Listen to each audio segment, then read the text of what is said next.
আমরা হাসপাতালগুলোতে এই সিকিউরিটির জন্য 10 জন করে আনসার সদস্য মোতায়েনের যেমন আমরা সিদ্ধান্ত নিয়েছি, এর বাইরেও রোগীদের চিকিৎসা সেবা নিশ্চিত করতে আমরা আরও 5,000 MBBS চিকিৎসক নিয়োগের কার্যক্রম আমরা শুরু করেছি। পাশাপাশি শুধু তো ডাক্তার বা চিকিৎসক অ্যাপয়েন্ট করলেই হবে না, এর পাশাপাশি ওনাদের হ্যান্ডসগুলোও লাগবে।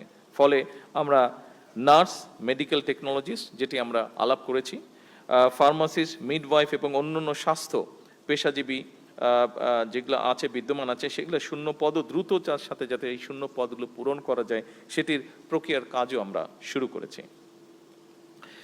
আমরা একই সঙ্গে সরকারি পর্যায়ে আরও 25,000 মিডওয়াইফ নিয়োগের পরিকল্পনা নিয়েছি, যাতে করে দেশের প্রতিটি ইউনিয়ন, উপজেলা এবং হাসপাতাল পর্যায়ে নিরাপদ মাতৃত্ব এবং দক্ষ প্রসব সেবা এবং নবজাতকের মানসম্মত পরিচর্যা নিশ্চিত এবং নিরাপদ করা যায়। সম্মানিত উপস্থিতিবৃন্দ, prevention is better than cure, এটা আমরা প্রত্যেকে জানি। এটার জন্য আপনারা যারা ডাক্তার আছেন তারা আপনারা অবশ্যই ভালো করে জানেন। সরকার এই নীতিতে সবার কাছে আমরা স্বাস্থ্য এবং চিকিৎসা সেবা এই নীতির ভিত্তিতে আমরা জনগণের দৌড়গোড়ায় পৌঁছে দিতে চাই।